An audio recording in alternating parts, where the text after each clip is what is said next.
Assalamualaikum warahmatullahi wabarakatuh.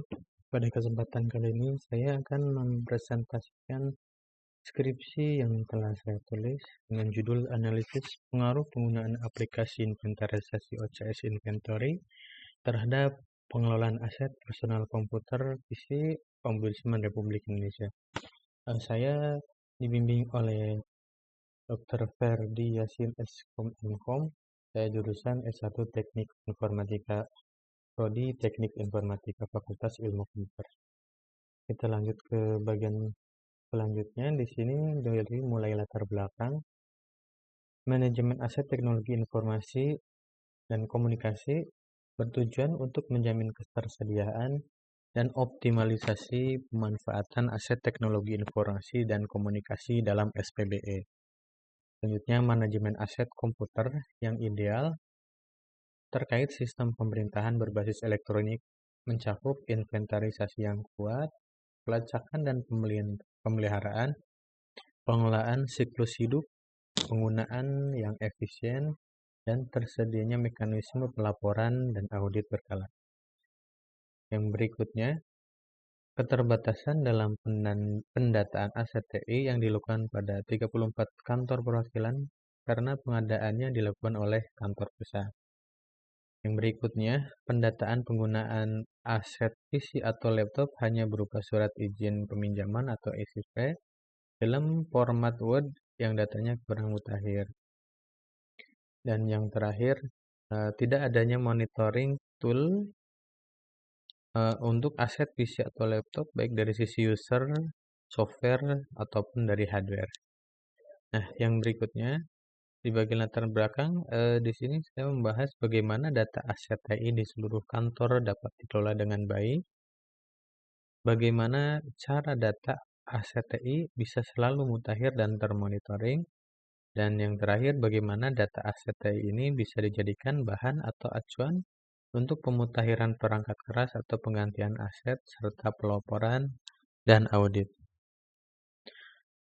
Dan berikutnya di bagian tujuan penelitian, tujuannya yaitu memudahkan pengelola data aset data aset BUMN di bagian PRT dalam mengelola aset TI di Ombudsman Republik Indonesia.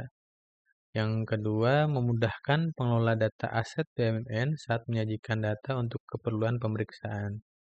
Dan yang terakhir yaitu untuk memudahkan bagian infrastruktur TI dalam memonitoring dan pengelolaan perangkat PC.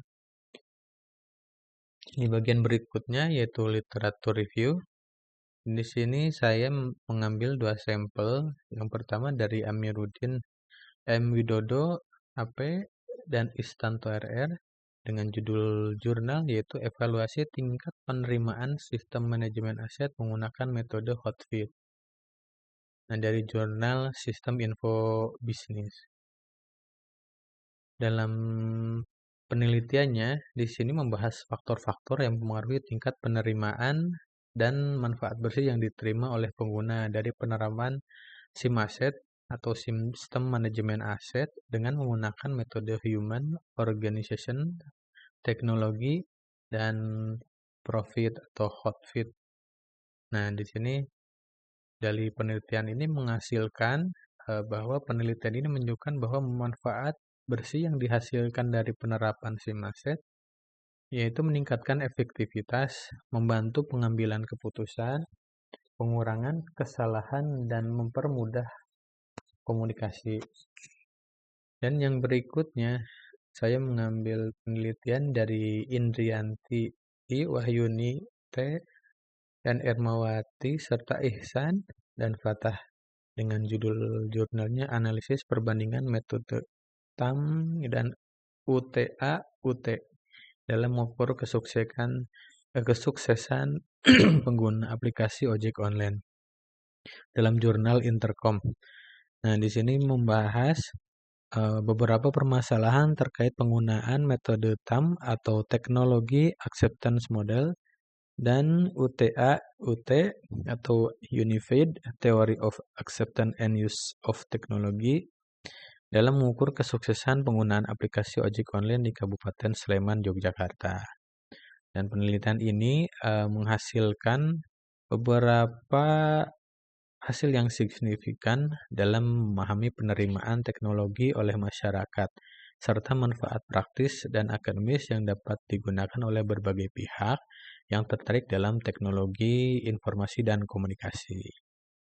Yang berikutnya di sini untuk di bagian kerangka pemikiran ada beberapa proses di mana untuk yang proses pertama itu di bagian Biro SDMU di mana bagian PRT ini bisa menginput data pengguna pada Microsoft Office. Selanjutnya bisa melakukan pengelolaan data barang pada aplikasi Simak BMN. Nah, dilanjutkan dengan PRT dapat mengecek ketersediaan barang di bagian gudang penyimpanan. Nah, untuk alurnya itu setelah ada pengajuan penggunaan perangkat, maka Biro SDMU di bagian PRT ini akan menginput data pengguna. Selanjutnya mengecek ketersediaan barang dan setelah itu akan meminta bagian Biro Humas dan TI di sini di bagian IT operasional untuk melakukan setting perangkat. Dan untuk tim IT operasional ini akan menyerahkan perangkat kepada pengguna setelah dilakukan setting perangkat pengguna, monitoring, dan ini untuk monitoring dan pengelolaan dapat dilakukan oleh tim IT operasional melalui aplikasi manajemen aset OCS. Dan aplikasi OCS ini dapat dijadikan sebagai alternatif monitoring dari Biro SDMU dan juga dapat dijadikan sebagai pencocokan data atau dasar data yang akan disamakan dengan data yang ada di Microsoft Office. Nah, untuk berikutnya di sini untuk metode penelitian. Untuk objek penelitiannya yaitu pertama efektivitas penggunaan aplikasi OCS Inventory, yang B-nya berupa persepsi pengguna terhadap aplikasi. Yang berikutnya pengaruh aplikasi terhadap manajemen aset TI. Selanjutnya hambatan dan tantangan dalam penggunaan aplikasi. Yang berikutnya dampak aplikasi terhadap pengambilan keputusan. Dan yang terakhir adalah analisis kebutuhan pengembangan dan peningkatan aplikasi. Nah, berikutnya di bagian metode penelitian, di bagian paradigma penelitiannya, di sini membahas inventarisasi merupakan proses sistematis dimulai dengan pencatatan, penyimpanan, pengelolaan, hingga pemeliharaan data tentang semua aset, barang, atau semua sumber daya yang dimiliki oleh suatu organisasi. Dan di sini terdapat kendala pada proses pengelolaan dan monitoring perangkat komputer, sehingga diperlukan suatu sistem yang dapat digunakan untuk mengelola dan monitoring perangkat yang sudah diserahkan kepada peminjam atau pengguna barang. Dalam hal ini, penulis menggunakan aplikasi manajemen aset OCS Inventory untuk menangani permasalahan tersebut. Dan dilanjutkan dengan desain penelitian. Desain penelitian digunakan oleh peneliti ini menggunakan desain kualitatif. Untuk metode analisis yang digunakan yaitu metode TAM atau Teknologi Acceptance Model. Lanjutkan, untuk teknik pengumpulan datanya menggunakan observasi, wawancara mendalam, dan studi dokumentasi. Dan untuk yang terakhir, itu teknis analisis data. Penulis menggunakan analisis data di lapangan dengan model Miles dan Huberman, di mana proses analisis dilakukan pada saat pengumpulan dan setelah selesai pengumpulan data. Jadi untuk tahapannya yaitu ada data collection, data deduction, dan data display, dan dilanjutkan yang terakhir conclusion drawing atau verification. Nah, selanjutnya di bagian hasil dan pembahasan, di sini ada rancangan konsep yang diusulkan di mana ada kondisi awal, nah, selanjutnya tindakan, dan kondisi akhir. Di mana di kondisi awal ini, jadi data pengguna PC atau laptop hanya berupa SIP yang disimpan pada penyimpanan lokal di komputer petugas pencatat BMN. Selanjutnya data SIP tidak diperbaharui secara berkala terus data perangkatnya tidak lengkap. Dan ada juga saat ada pengadaan perangkat baru, perangkat lebih dahulu diserahkan ke pengguna dan hanya dicatat pada kertas yang selanjutnya diinput pada file Word atau Excel. Dan untuk yang terakhirnya, tidak adanya monitoring dan forecasting terhadap aset atau laptop. Untuk mengatasi kondisi yang ada, maka dilakukan di sini menggunakan aplikasi OCS Inventory sebagai media pencatatan data aset dan untuk monitoring aset. Di sini langkah berikutnya yaitu dengan menyiapkan server, di mana di server tersebut terdapat beberapa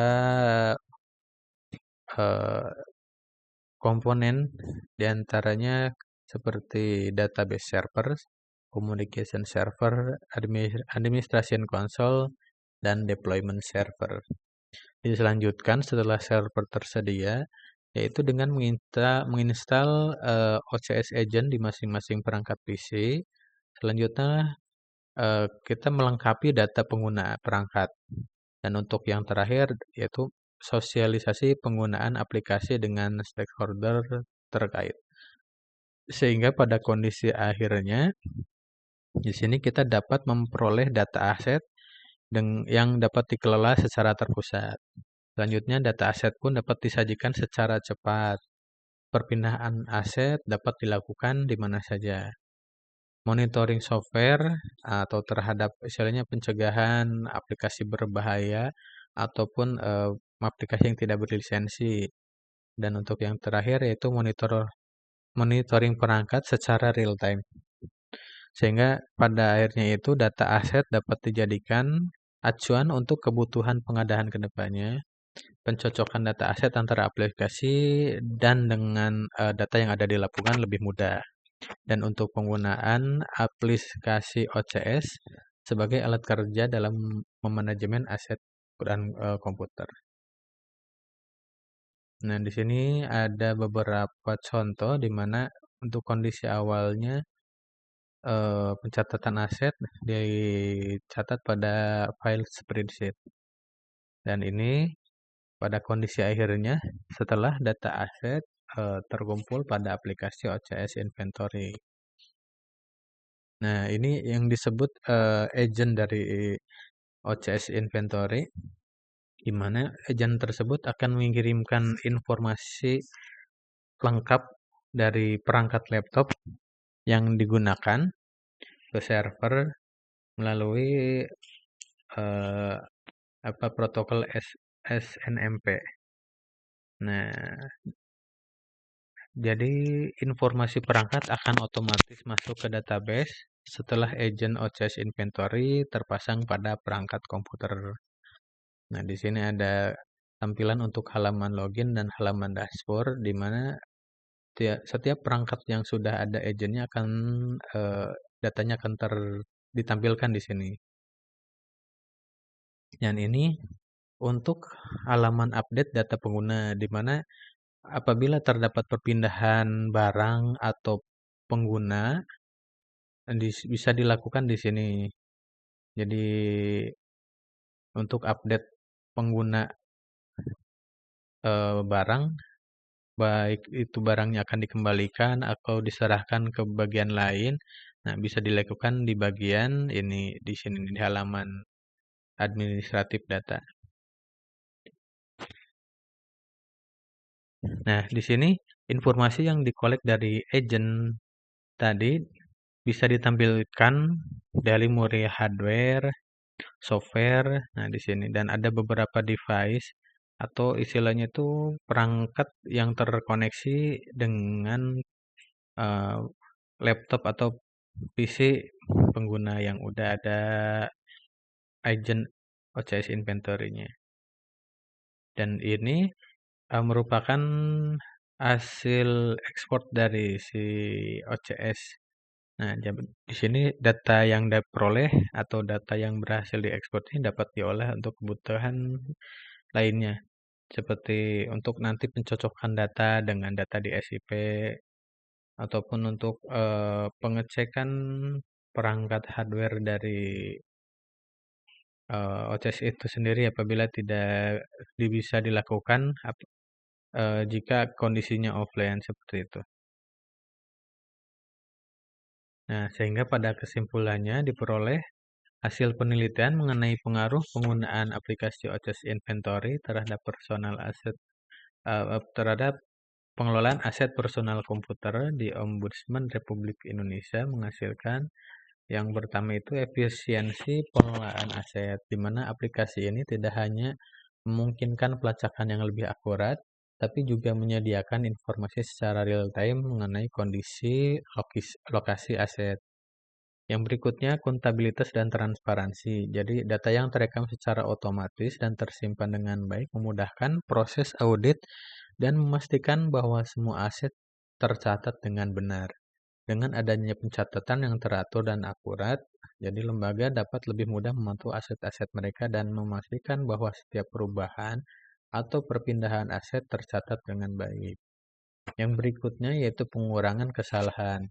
Jadi berbeda dengan proses pencatatan manual, aplikasi ini membantu mengurangi kesalahan pencatatan dan pengelolaan aset, sehingga proses otomatisasi ini tidak hanya menghemat waktu dan tenaga, tapi juga mengurangi potensi human error yang sering terjadi dalam pengelolaan aset secara manual. Dan untuk yang terakhir yaitu kemudahan penggunaan dengan menu dan tampilan aplikasi yang mudah dipahami menjadikan aplikasi OCS Inventory ini mudah digunakan oleh staf, baik istilahnya bahkan bagi mereka yang tidak memiliki latar belakang teknis seperti itu. Terima kasih. Semoga paparan dari saya cukup. Mohon maaf apabila banyak kesalahan dalam pengucapan dan pemaparan. Terima kasih. Assalamualaikum warahmatullahi wabarakatuh.